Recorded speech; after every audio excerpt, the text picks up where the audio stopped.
Hi students, आज हम statistics for management की बुक के 7th एडिशन से डिपेंडेंट इवेंट्स की एक्सरसाइज कर रहे हैं और एक्सरसाइज पे चलते हैं। 186 पेज पे एक्सरसाइज है। तो एक्सरसाइज पे चलते हैं। डिपेंडेंट इवेंट है जिसके अंदर कंडीशनल प्रोबेबिलिटी भी आ जाती है। तो इसकी एक्सरसाइज के कुछ क्वेश्चंस देख लेते हैं। अच्छा, एक्सरसाइज है 4.6 और इसका जो क्वेश्चन नंबर 9 है, सेल्फ सेल्फ चेक एक्सरसाइज के। वैसे तो सोल्यूशन दिए हुए होते हैं, दो क्वेश्चंस हैं ये, लेकिन उसको एक्सप्लेन कर देती हूँ आप लोगों को। जैसे यहाँ पर क्वेश्चन नंबर 9 में कहते हैं कि according to a survey probability that a family owns two cars if its annual income is greater than 35,000 is 0.75। ठीक है, ये प्रोबेबिलिटी दी है इसकी। अब कहते हैं कि of the house hold served 60% had incomes over 35,000 and 52% had two cars. What is the probability that a family has two cars and an income over 35,000 a year? सही है। इनके हमने इंटरसेक्शन की प्रोबेबिलिटी फाइंड आउट करनी है। तो हम question start करते हैं अपना। सबसे पहले तो हम यहाँ पर प्रोबेबिलिटीज लिख लेते हैं। हम कहेंगे कि हमने फाइंड आउट क्या करना है। हमने फाइंड आउट, पहले हम इवेंट्स को नाम दे देते हैं। हम कह देते हैं दो इवेंट्स हैं यहाँ पे। हम कह देते हैं कि लेट इवेंट ए जो है यहाँ पर हम लिख लेते हैं, यहाँ पर लिखते हैं। हम कहते हैं कि लेट, क्वेश्चन नंबर कर रहे हैं हम 9। हम कहेंगे कि लेट इवेंट ए जो है वो इक्वल है किस चीज के, कि इनकम इज ग्रेटर देन, दो इवेंट है ना, कि इनकम इज ग्रेटर देन जो है वो क्या है, 35,000 है, $35,000 है। ठीक है, एक इवेंट ये कह देते हैं, दूसरे इवेंट को कह देते हैं बी और उसे कह देते हैं कि हैज टू कार्स। ठीक है, टू कार्स। ये हमारे पास दो इवेंट्स हो गए। अब हमने प्रोबेबिलिटी किस चीज की फाइंड आउट करनी है। प्रोबेबिलिटी हमें फाइंड आउट करनी है ए इंटरसेक्शन बी की प्रोबेबिलिटी फाइंड आउट करनी है। ठीक है, यानी कि एंड की प्रोबेबिलिटी फाइंड आउट करनी है, दिस एंड दिस की प्रोबेबिलिटी फाइंड आउट करनी है। सही है, इनके ए इंटरसेक्शन बी की प्रोबेबिलिटी फाइंड आउट करनी है। अच्छा, अब हमें जो दिया हुआ डेटा है वो पहले मैं आपको बता देती हूँ। हमें यहाँ पर एक तो दिया है कि इनकम ग्रेटर देन 35,000 है। इस चीज की प्रोबेबिलिटी क्या है, तो इनकम जिनकी 35,000 है उसकी प्रोबेबिलिटी है 60%। सही है, तो इस हम यहाँ पर लिख लेते हैं कि प्रोबेबिलिटी ऑफ ए जो है वो किसके इक्वल है, वो है 0.60 के इक्वल। और इसके अलावा जो ऊपर जो हमें कंडीशन दी है वो क्या दी है, कि probability that a family owns two cars if its annual income is greater than 35,000 is 0.75। ठीक है, इनके हमें किस इसकी प्रोबेबिलिटी दी है, ये प्रोबेबिलिटी ऑफ बी गिवन ए दिया हुआ है। ये बी गिवन ए का मतलब क्या हुआ, कि a family has two cars given that their income is greater than 35,000। ठीक है, इस यही प्रोबेबिलिटी है, probability that a family owns two cars if its annual income is greater than 35,000 is 0.75 है। तो हमें B गिवन A की probability दी हुई है यहाँ पर। तो B गिवन A का मतलब क्या हुआ, कि B गिवन A की प्रोबेबिलिटी है 0.75। सही है जी। अब क्या B गिवन A को हम कैसे पढ़ेंगे, कि a family has income, the probability that the family has income greater than 35,000। ठीक है, given that they owns two car, given that they own two cars. सही है, इस चीज की प्रोबेबिलिटी हमें दी है 0.75। तो अब यहाँ पर देखिए हमें क्या फाइंड आउट करना है, हमें इंटरसेक्शन बी फाइंड आउट करना है। तो हम क्या करेंगे, हम यहाँ पर बी गिवन ए का फॉर्मूला, क्योंकि ए इंटरसेक्शन बी जो है वो बी गिवन ए के फॉर्मूले में आता है। बी गिवन ए का फॉर्मूला था probability of A intersection B divided by probability of A. ठीक है, अब आपने ये फाइंड आउट करना है तो प्रोबेबिलिटी ऑफ ए को यहाँ ले आए। इस तरीके से probability of A intersection B क्या बन जाएगा, probability of B given A के साथ आप क्या करें, इस इवेंट को यहाँ पर ले आए, ये क्रॉस मल्टीप्लाई हो जाएगा इसके साथ, प्रोबेबिलिटी ऑफ ए आ जाएगा। सही है, तो हम यहाँ पर इसकी वैल्यू सब्स्टिट्यूट करते हैं। 0.75 और इसकी है 0.60, 0.6 भी लिख सकते हैं। तो हमारे पास आ जाएगा 0.45 ही हमारे पास इसकी प्रोबेबिलिटी आ जाएगी। अब क्वेश्चन नंबर 10 देखते हैं। क्वेश्चन नंबर 10 में क्या कहते हैं कि, अच्छा क्वेश्चन नंबर 10 को पूरा से डिस्प्ले कर लेते हैं अपने पास। इस तरह से इसके ई तक पार्ट्स हैं क्वेश्चन नंबर 10 के। तो क्वेश्चन नंबर 10 में ये कहते हैं कि किसी डिपार्टमेंट की बात हो रही है कि वहां पर शॉप लिफ्टिंग की बात हो रही है। ठीक है, तो अगर यहाँ पर टेबल, पूरा स्टेटमेंट नहीं पढ़ते, टेबल देख लेते हैं। 250 टोटल शॉप लिफ्टर्स की जो इनके पास डिटेल्स है, क्या है, जेंडर बताया है, मेल फीमेल बताया है। फर्स्ट टाइम ऑफेंडर हैं और रिपीट ऑफेंडर हैं। तो फर्स्ट टाइम ऑफेंडर की डिटेल्स ये हैं कि वो इतने हैं 104 हैं, और रिपीट ऑफेंडर की जो डिटेल्स हैं वो कितने हैं, वो 146 हैं।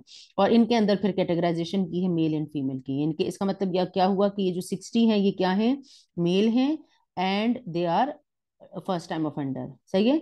70 क्या है, मेल एंड रिपीट ऑफेंडर। 44 क्या है, फीमेल एंड, इस तरह से आपने पढ़ना है, मतलब दोनों कॉलम, रो और कॉलम दोनों को देखना है।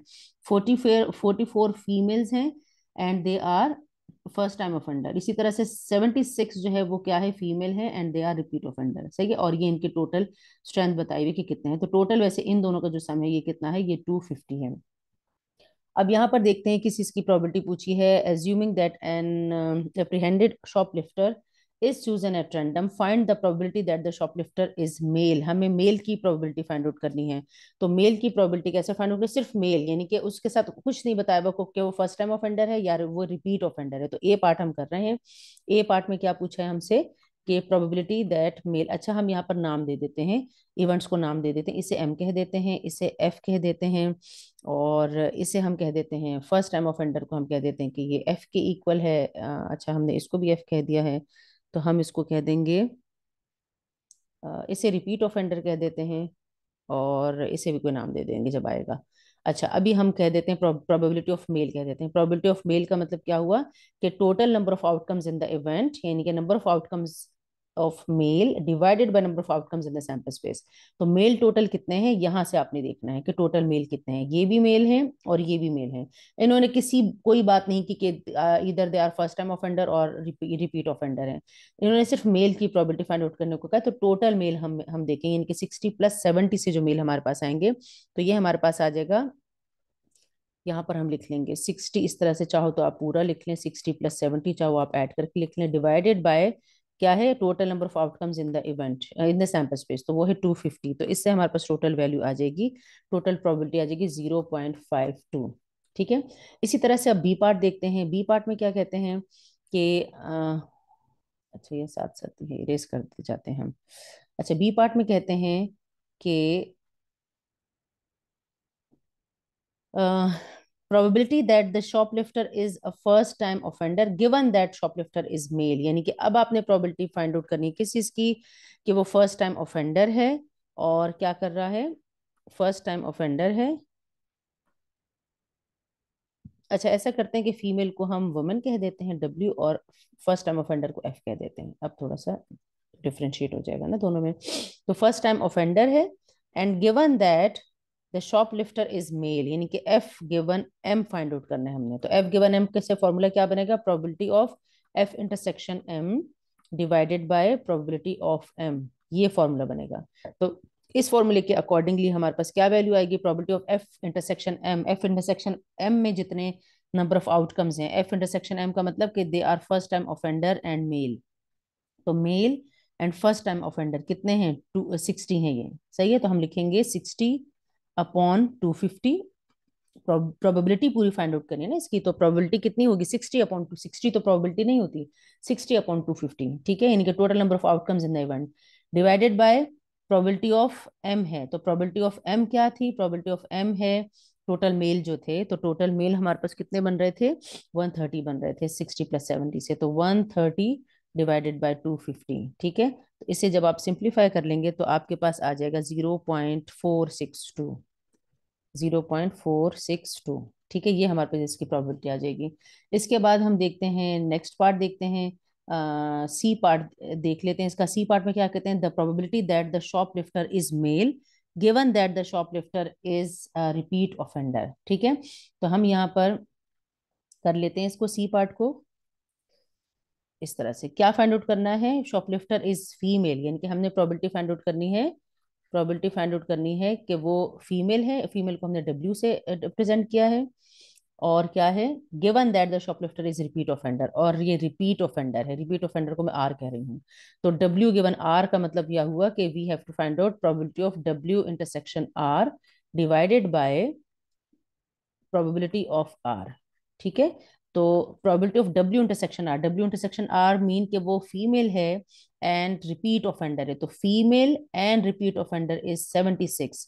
तो यहाँ पर हम लिखेंगे 76 अपॉन 250। अपॉन 250 आपने जरूर लिखना है, क्योंकि प्रोबेबिलिटी का जो फॉर्मूला है वो क्या है, number of outcomes in the event divided by number of outcomes in the sample space. ठीक है, अगर आपने प्रोबेबिलिटी के कॉन्सेप्ट्स को समझना है तो इससे प्रीवियस जो मेरे लेक्चर्स हैं उस बेसिक कॉन्सेप्ट्स मैंने वहां पर आप लोगों को बताए, मैं आप वहां पर से समझ सकते हैं। इसी तरह से यहाँ पर हमारे पास अब क्या है, probability of R. Probability of R का मतलब क्या है कि वो रिपीट ऑफेंडर है, सही है। तो रिपीट ऑफेंडर टोटल कितने हैं, रिपीट ऑफेंडर आर का मतलब रिपीट ऑफेंडर, तो रिपीट ऑफेंडर टोटल कितने हैं। यहाँ पर अब मेल फीमेल की बात नहीं हो रही, यहाँ पर यहाँ तो फीमेल एंड रिपीट ऑफेंडर था, तो इसलिए हमने ये वाली वैल्यू ली। यहाँ पर प्रोबेबिलिटी ऑफ आर है सिर्फ आर, आर मतलब रिपीट ऑफेंडर, चाहे वो मेल हो चाहे वो फीमेल हो। तो ये हमारे पास टोटल 146 है, तो हम लिखेंगे 146 अपॉन 250। ठीक है, और इसे जब आप सिंप्लीफाई कर लेंगे तो आपके पास आ जाएगा 0.521। ठीक है, आप लोग भी मेरे साथ साथ सॉल्व करें ताकि आप लोगों को अच्छे से समझ में आ जाए। इसके बाद नेक्स्ट पार्ट देखते हैं, डी पार्ट में क्या कहते हैं, the probability that shoplifter is female. हम यहाँ पर लिखते हैं probability that shoplifter is female given that, क्या है, फर्स्ट टाइम ऑफेंडर है। तो फर्स्ट टाइम ऑफेंडर यही है ना, हाँ फर्स्ट टाइम ऑफेंडर है, ये फाइंड आउट करना है। तो इसकी प्रोबेबिलिटी कैसे फाइंड आउट करेंगे, probability of W intersection F divided by probability of F. तो डब्ल्यू इंटरसेक्शन एफ का मतलब ये है कि वो फीमेल भी है और फर्स्ट टाइम ऑफेंडर भी है, तो फीमेल भी है और फर्स्ट टाइम ऑफेंडर भी है, ये 44 है।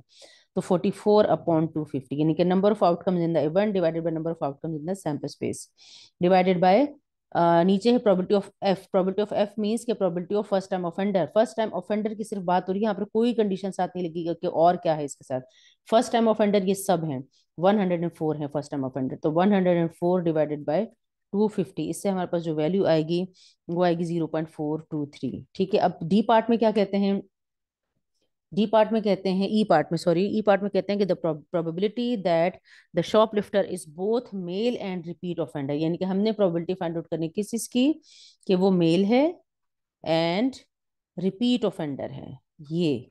ठीक है, तो मेल है एंड रिपीट ऑफेंडर है, ये 70 हैं ये लोग, जो मेल भी हैं और रिपीट ऑफेंडर भी, तो 70 अपॉन 250।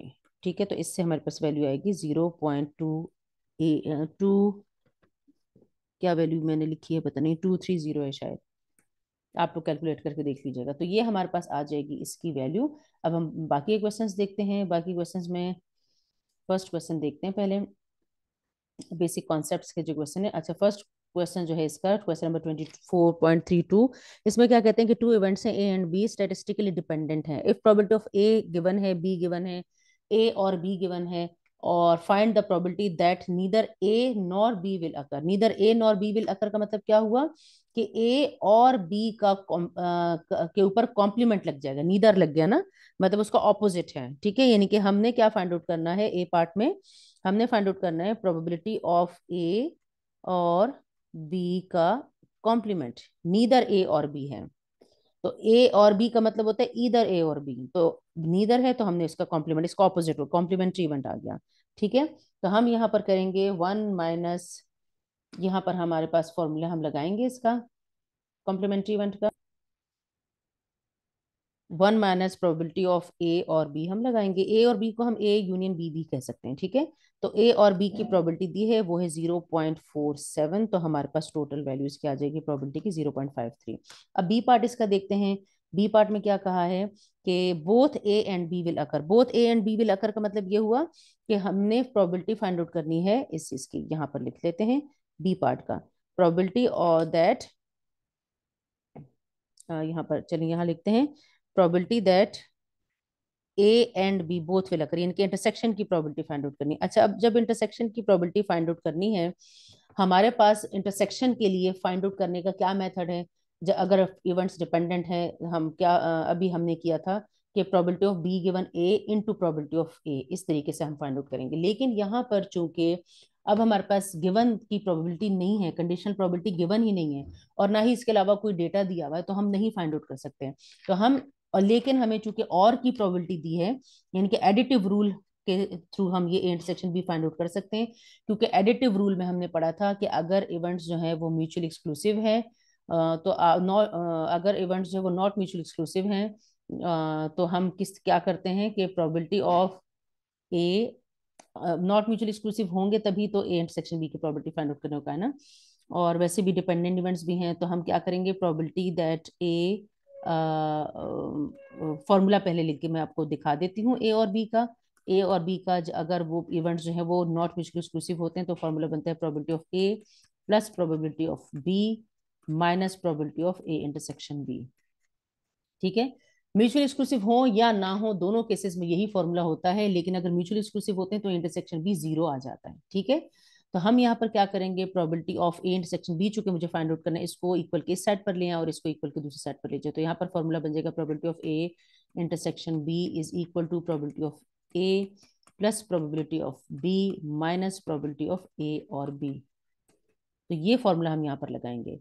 ठीक है, तो क्या फॉर्मूला है, प्रोबेबिलिटी ऑफ ए, तो प्रोबेबिलिटी ऑफ ए क्या है 0.39, फिर क्या है प्रोबेबिलिटी ऑफ बी इज 0.21, फिर है minus probability of A intersection B, तो माइनस 0.47, तो इससे मेरे पास जो टोटल वैल्यू आएगी वो आएगी 0.13। ठीक है, ये इसकी प्रोबेबिलिटी हो जाएगी। अब इसके बाद नेक्स्ट पार्ट इसका देखते हैं। नेक्स्ट पार्ट में क्या कहते हैं, सी और ये क्वेश्चन नंबर इसी का नेक्स्ट पार्ट, सी और डी पार्ट रह गए हमारे पास। तो सी और डी पार्ट में क्या कहते हैं, सी में कहते हैं कि B will occur given that A has occur, यानी कि probability of B given A find out करना है। तो probability of B given A find out करने के लिए अब चूंकि इंटरसेक्शन हमें चाहिए होगा और इंटरसेक्शन हम फाइंड आउट कर चुके हैं, तो probability of A intersection B divided by probability of A, ये फॉर्मूला है। तो ए इंटरसेक्शन बी अभी हमने बी पार्ट में फाइंड आउट किया था, वो था 0.13, तो हम लगाएंगे 0.13 और डिवाइडेड बाय प्रोबेबिलिटी ऑफ ए लगाएंगे, 0.13 डिवाइडेड बाय प्रोबेबिलिटी ऑफ ए वो है 0.39, तो इससे मेरे पास वैल्यू आ जाएगी प्रोबेबिलिटी की 1/3। ठीक है, इसी तरह से डी पार्ट देखते हैं। डी पार्ट में क्या कहते हैं कि probability that A will occur given that B has occur, तो ये इनके probability of A given B find out करना है। ए गिवन बी का मतलब है probability of A intersection B divided by probability of B.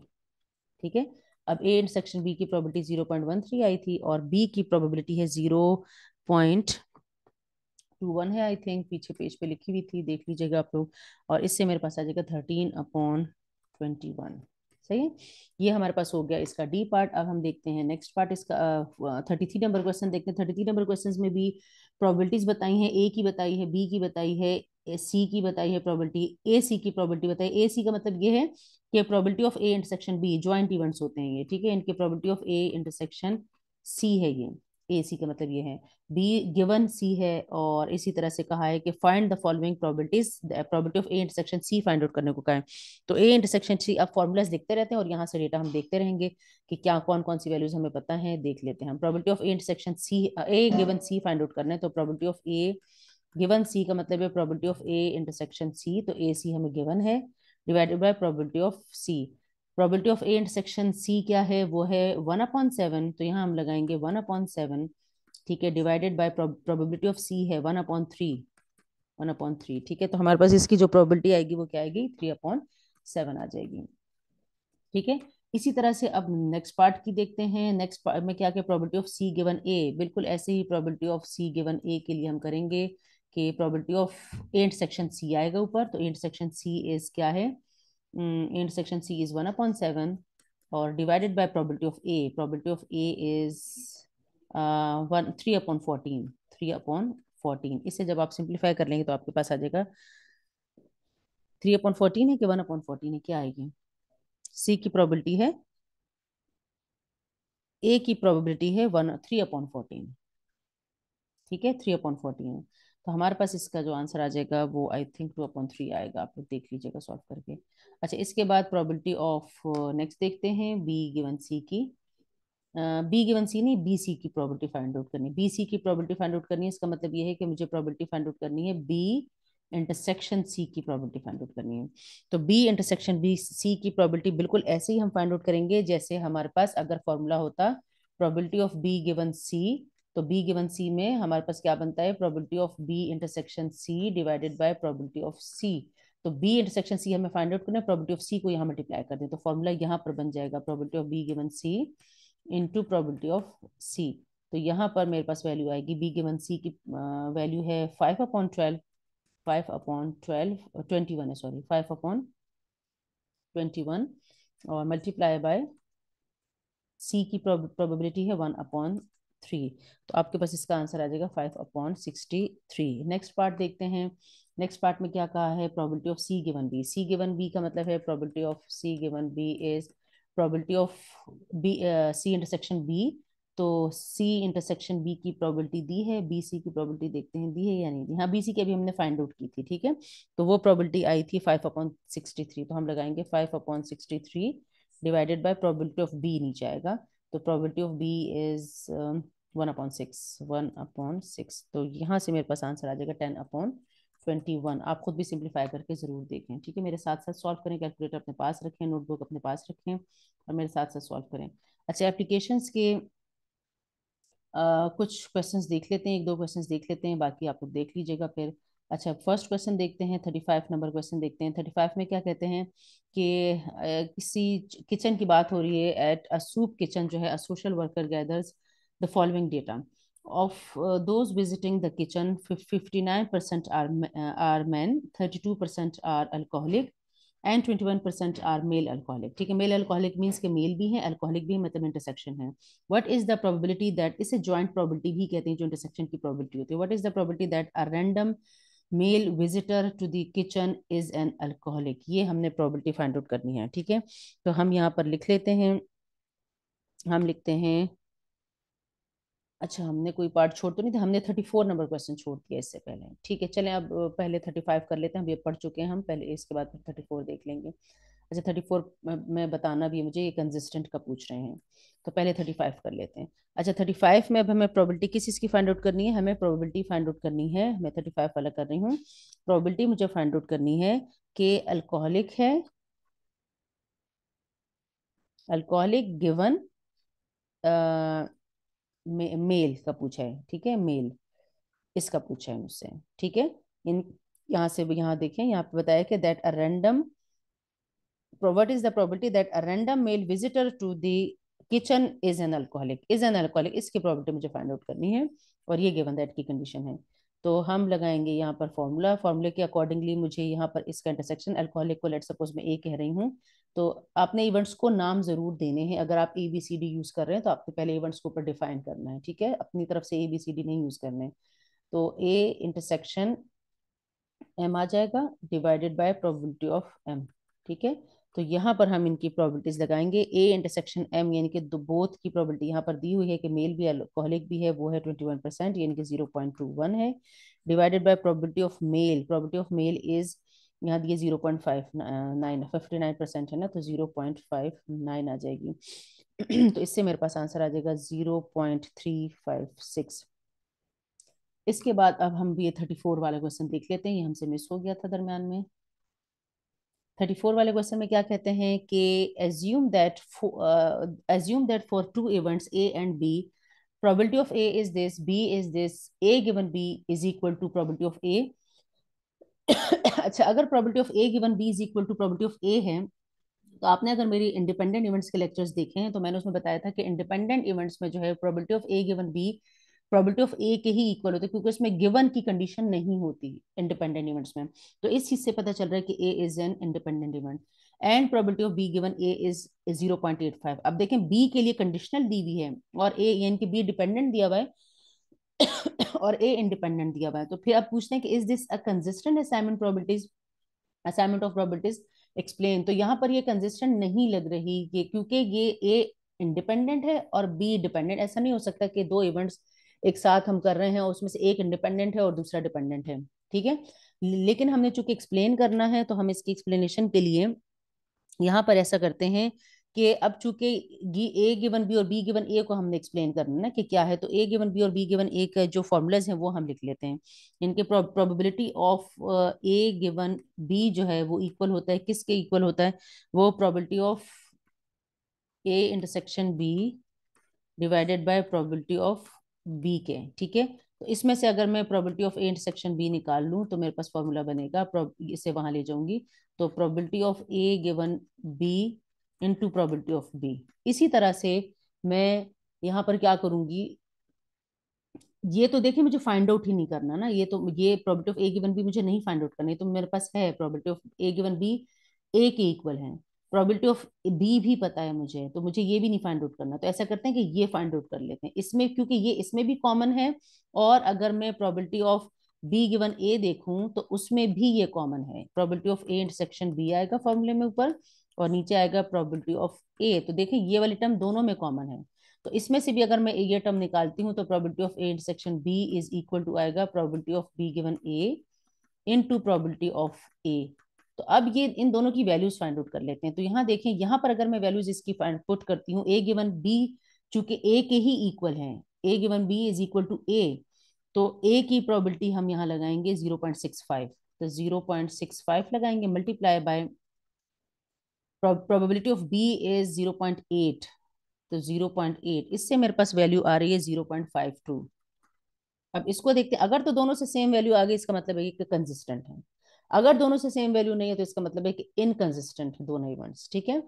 यानी कि प्रोबेबिलिटी असाइनमेंट जो वो इनकंसिस्टेंट है, वो सही असाइनमेंट नहीं, प्रोबेबिलिटी सही नहीं असाइन हुई हुई। यहाँ पर क्या है, probability of B given A, B given A है मेरे पास 0.85 multiply by probability of A is 0.65, इसे जब मैं सिंप्लीफाई करती हूँ तो मेरे पास आता है 0.5525। तो अब आप देखें दोनों में ए इंटरसेक्शन बी हमने फाइंड आउट किया, दोनों का सेम आंसर नहीं आया, ठीक है। तो हम लिखेंगे कि since it is not equal to 0.52, therefore the assignment of probabilities is inconsistent, ठीक है। अब हम नेक्स्ट पार्ट एक और क्वेश्चन देख लेते हैं, 36 वाला देख लेते हैं। ये कहते हैं कि during a study of auto accident the highway safety council found that 60% of all accidents occur at night, 52% are alcoholic related and 37% occur at night and are alcoholic related। इनके इंटरसेक्शन की प्रोबेबिलिटी दी है। What is the probability that an accident was alcoholic related given that it occurs at night? तो alcoholic को अगर मैं कह देती हूँ ए, इवेंट्स को नाम दे देते हैं, ए बी द इवेंट के accident is an alcoholic related, और नाइट को कह देती हूँ, अगर एक्सीडेंट्स अकर्स एट नाइट इसको मैं कह देती हूँ एन। तो मुझे ए पार्ट में प्रोबेबिलिटी किस चीज की फाइंड आउट करनी है, मुझे प्रोबेबिलिटी फाइंड आउट करनी है ए गिवन एन की, ठीक है। तो ए गिवन एन की प्रोबेबिलिटीज दी हुई हैं। ए गिवन एन का मतलब क्या है कि ऊपर आएगा probability of A intersection N, A intersection N. अच्छा यहाँ पर थोड़ा सा डेटा लिख लेते हैं पहले, ए इंटरसेक्शन एन की प्रोबेबिलिटीज क्या है, probability of A intersection N दिया है, और वो दिया है 0.37, ये बताया है 37% है यहाँ बताया गया, ठीक है। और किस चीज की वैल्यूज दी हुई है, प्रोबेबिलिटी ऑफ एन दी है, प्रोबेबिलिटी ऑफ एन यहाँ ऊपर लिख लेते हैं, प्रोबेबिलिटी ऑफ एन दिया है वो है क्या दिया है, प्रोबेबिलिटी ऑफ एन के नाइट में होते हैं एक्सीडेंट्स, इसकी प्रोबेबिलिटी दी है कहाँ रहेगी 0.59, ये रही, ठीक है 59 है। ये है परसेंट आर मैन नहीं, ये तो मैन की प्रोबेबिलिटी। अच्छा मैं ऊपर चली गई, ऊपर देख रही हूँ, ये है कितनी है, 52 है, नहीं 52 इसकी है, क्या कर रही हूँ मैं, कुछ गड़बड़ कर रही हूँ। 52 जो है वो अल्कोहलिक रिलेटेड है, वो प्रोबेबिलिटी ऑफ ए है, ठीक है। और प्रोबेबिलिटी ऑफ एन कहाँ है, 60% are accident occurs at night, 0.60 है, ठीक है। नाइट पे जो हो रहे हैं, क्या कहते हैं, council found that 60% of all accidents occurs at night, ठीक है। तो हम लिखेंगे प्रोबेबिलिटी ऑफ एन इज 0.60, सही है। और probability of A is 0.37, 0.52 sorry, alcoholic related है तो 0.52, सही है। अब हम यहाँ पर वैल्यूज पुट करते हैं, ऊपर आएगा ए इंटरसेक्शन बी, तो ए इंटरसेक्शन बी के 0.37 और डिवाइडेड बाय नीचे किसकी है, प्रोबेबिलिटी ऑफ एन आएगा, तो प्रोबेबिलिटी ऑफ एन इज 0.60, तो आप इसे कैलकुलेट कर लीजिएगा, 36/60 आएगा, ठीक है। और इसके बाद हम देखते हैं प्रोबेबिलिटी ऑफ, नेक्स्ट में क्या कहते हैं, what is the probability that an accident occurred at night given that it was alcoholic related. तो प्रोबेबिलिटी ऑफ एन गिवन ए मुझे अब फाइंड आउट करना है। एन गिवन ए का मतलब क्या है कि मुझे प्रोबेबिलिटी फाइंड आउट करनी है एंड सेक्शन बी की। तो एंड सेक्शन एन की तो वो 0.37 है, और प्रोबेबिलिटी ऑफ ए है वो है 0.52। इसे आप सॉल्व कर लें तो आपके पास 37/52 या 0.712, जो जिस तरह से भी आप लिखना चाहें। ठीक है, तो ये हमारे पास आगे कुछ क्वेश्चंस, बाकी क्वेश्चंस आप देख लीजिएगा खुद।